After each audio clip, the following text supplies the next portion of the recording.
அனைவருக்கும் வணக்கம். அஸ்வஸ்மா தொடர்பாக இன்னும் ஒரு சிறப்பு காணொலியை உங்களிடம் பகிர்ந்து கொள்ளலாம் என்று இருக்கின்றேன்.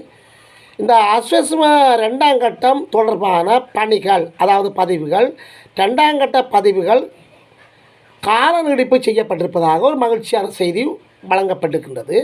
அதாவது அரசாங்க அதிகாரிகளால், நலன்புரி அதிகாரிகளால் குறித்த கால எல்லைக்குள் இந்த அஸ்வஸ்வ கொடுப்பனவு சம்பந்தமான வீடு வீடாக சென்று பதிகின்ற அந்த பதிவுகளை செய்ய முடியாது இருப்பதன் காரணமாக கால நீடிப்பு செய்யப்பட்டிருக்கின்றது.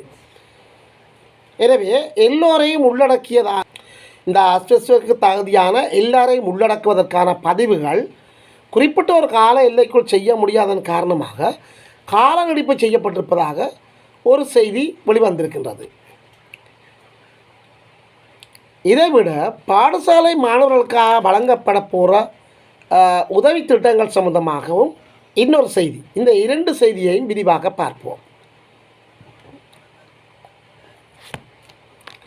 இந்த அஸ்வஸ்மா 2ஆம் கட்டம் இன்று தொடங்கி இருக்கின்றது, தற்போது நடைபெற்று கொண்டிருக்கின்றது.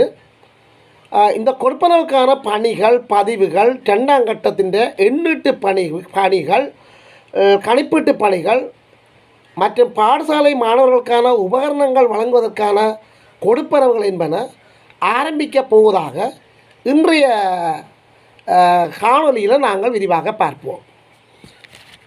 இந்த காணொலியை நீங்கள் பார்ப்பதற்கு ஆர்வம் உள்ளவராக இருந்தால், எமது காணொலிக்கு நீங்கள் புதியவராக இருந்தால், அல்லது எமது காணொலியை சப்ஸ்கிரைப் பண்ணாமல் தொடர்பவராக இருந்தால் தயவுசெய்து சப்ஸ்கிரைப் பண்ணுங்கள், ஷேர் பண்ணுங்கள், கமெண்ட்ஸ் பண்ணுங்கள், லைக் பண்ணுங்கள், நல்ல கருத்துக்களை எழுதுங்கள். அருகில் இருக்கின்ற பெல் ஐக்கோனை அழுத்தி நாங்கள் போடுகின்ற காணொலிகள் அனைத்தையும் உடனுக்குடன் பார்க்கக்கூடியவாறான அந்த நோட்டிஃபிகேஷனை ஏற்படுத்தி கொள்ளுங்கள். அஸ்வஸ்மா 2ஆம் கட்டம் இப்பொழுது உங்களுடைய வீடுகளுக்கு வந்து இந்த அஸ்வஸ்வ கொடுப்பனவுக்கான பணிகள், அதாவது கணிப்பீட்டு பணிகள், எண்ணீட்டு பணிகளை ஆரம்பித்து கொண்டிருக்கின்றார்கள் உத்தியோகத்தர்கள். இந்த உத்தியோகத்தர்களிடம் கிராம சேவர்களும் இணைந்திருப்பதாக தகவல்கள் வெளியாக இருக்கின்றது. எனவே போன மாதம் 1ஆம் தேதி தொடக்கம் 31ஆம் தேதி மட்டும் இந்த 2ஆம் கட்ட பதிவுகள் இடம்பெறும் என்று சொல்லி உரிய தரப்புகளால் கருத்து வெளியிடப்பட்டிருந்தது. அந்த காலத்துக்குள் இலங்கை பூராகவும் உள்ள பயனாளிகளை தெரிவு செய்ய முடியாததன் காரணமாக, எனவே அந்த பயனாளிகளினுடைய தொகை அதிகம். எனவே நலன்புரியினுடைய சபையினுடைய உத்தியோகத்தர்களால் அத்தனை பேரையும் இந்த குறித்த திகதிக்கு உள்ளே பதிவு செய்ய முடியாததன் காரணமாக இந்த திகதி நீடிப்பு செய்யப்பட்டிருக்கிறது, கால நீடிப்பு செய்யப்பட்டிருக்கிறது. எனவே திட்டமிட்டவாறாக இந்த கால நீடிப்பு, அதாவது திட்டமிட்ட எல்லைக்குள் செய்ய முடியாததன் காரணமாக இந்த கால நீடிப்பு செய்யப்பட்டிருக்கிறது. இதனால் எல்லா பயனாளிகளையும் இணைத்துக் கொள்ளக்கூடிய ஒரு சந்தர்ப்பம் அமைந்திருக்கின்றது இந்த அதிகாரிகளுக்கு. எனவே இந்த குறித்த ஒரு கால எல்லைக்குள் அத்தனை பயனாளிகளையும் உள்ளடக்க முடியாதன் காரணமாகத்தான் இந்த கால நீடிப்பு தொடர்பாக தீர்மானத்தை தேசிய நலன்புரிகள் சபையில் எடுத்திருக்கின்றார்கள். மேலும் அதிக விண்ணப்பங்கள் கிடைத்திருக்கின்றன. அதாவது தேசிய நலன்புரிகள் சபைக்கு இந்த 2ஆம் கட்டத்துக்கான விண்ணப்பங்கள், அதிக விண்ணப்பங்கள் இந்த முறை கிடைத்திருக்கின்றது. சுமார் 8 லட்சம் விண்ணப்பங்கள் இவ்வாறு கிடைத்திருப்பதாக தகவல்கள் வெளியாக இருக்கின்றன.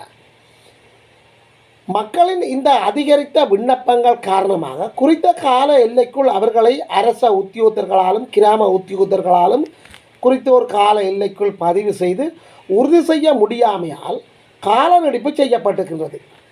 இந்த கால நீடிப்பு எதுவரை நீடிக்கப்பட்டிருக்கிறது என்று சொல்லி நாங்கள் பார்ப்போமானால், பிப்ரவரி மாதம் 15ஆம் தேதி வரையும் இந்த கால நீடிப்பு நீடிக்கப்பட்டிருக்கின்றது.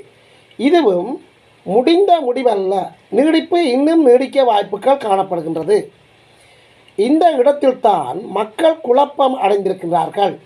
அருகில் உள்ள வீட்டுக்கு வந்து பதிவு செய்துவிட்டு போய்விட்டார்கள் என்று சொல்லியும், எங்களுடைய வீட்டுக்கு வரவில்லை என்று சொல்லியும் மக்கள் குழம்பி இருக்கின்றார்கள். எனவே இப்பொழுது உங்களுக்கு வழங்கியிருக்கும் அவர்கள் குறித்த ஒரு கால எல்லைக்குள் குறித்த சில வீடுகளைத்தான் ஒரு நாளைக்கு பார்க்கலாம்.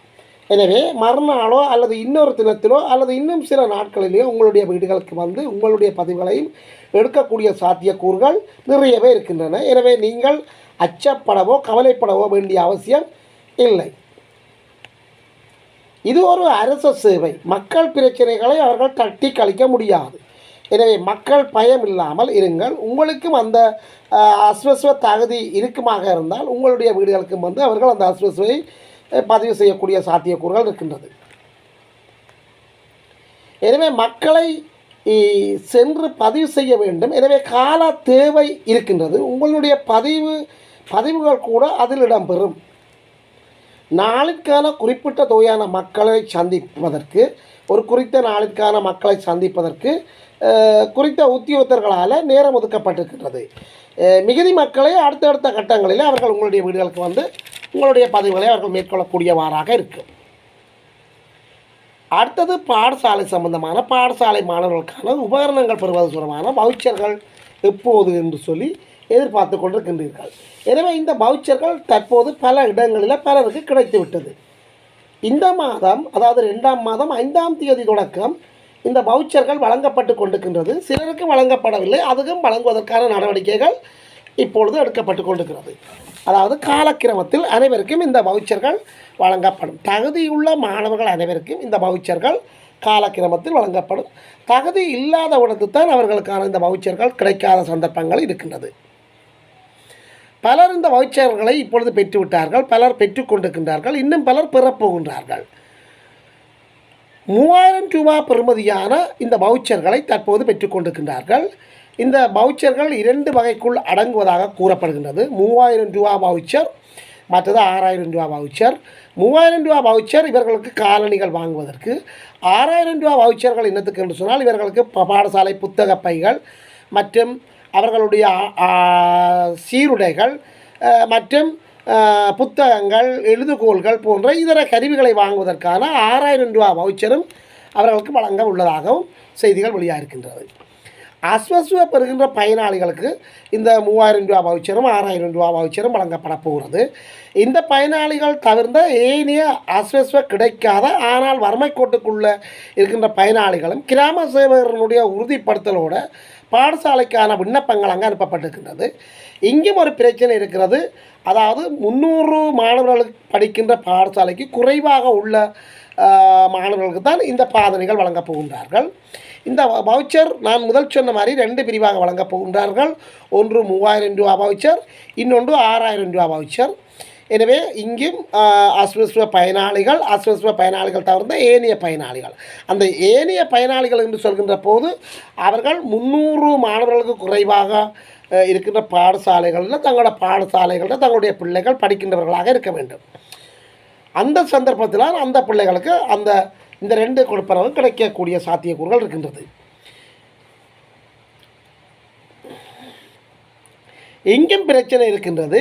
அதாவது நாங்கள் குறைந்த பிள்ளைகள் கொண்ட வறிய பாடசாலைகளில் படிக்கின்றவர்கள் அஸ்வஸ் பெறும் குடும்பங்களுக்கு சில இடங்களில் இந்த கொடுப்பனவுகள் கிடைத்திருக்கின்றது என்று சொல்லி குறைப்படுகின்றார்கள். இதற்கு காரணம் மாணவர்களுடைய வயது இல்லை. அதாவது அஸ்வஸ்வ தகுதி எங்களுக்கு கிடைக்கின்றது, எங்களுடைய பிள்ளைகள் பாடசாலையில் படிக்கின்றார்கள், அவர்களுக்கு இந்த கொடுப்பனவு கிடைக்கவில்லை, ஏனையோருக்கு கிடைத்திருக்கிறது என்று சொல்லி ஒரு முறைப்பாடு மக்களால் முன்வைக்கப்பட்டிருக்கிறது. இதற்கு காரணம் மாணவர்களுடைய வயது இல்லை.